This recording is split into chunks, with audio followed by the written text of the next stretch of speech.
conclusions we reached were as follows. First, we need universal background checks. Universal. Every single weapon sold.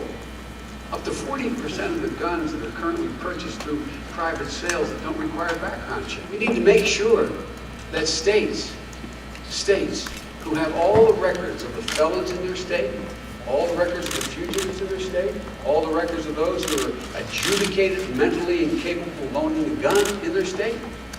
But there's tens of thousands, probably, we don't know the exact number, millions of those records that never get to the national database.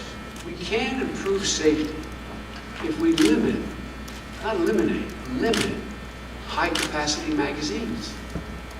Mark Kelly, a friend of mine, Gabby Gifford's husband, pointed out that if the shooter in Tucson had a 10-round magazine instead of a 30-round magazine, little granddaughter of a friend of mine from Wilmington, Delaware, who used to manage the Philadelphia Phillies, she'd be alive today.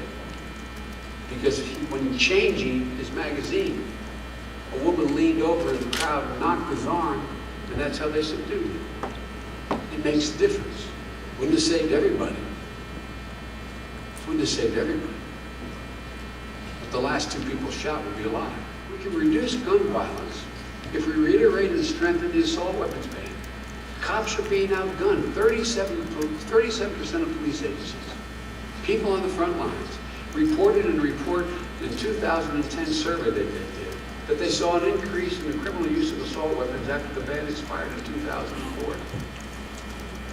Fourth, we need a federal gun trafficking statute. Most of you think there probably is one. There is no federal gun trafficking statute. And the reason why it's so important is how we can make sure that prosecutors can go after the so-called straw purchase. We can reduce gun violence if there are more sworn law enforcement officers on the street. We should encourage, not prevent, serious research on gun violence. And finally, we should make mental health services available, especially for young people. We know that people between the ages of 16 and 25 are at a very high risk of mental illness. That's the riskiest time. We also know they're among the least likely to seek help or be able to get help.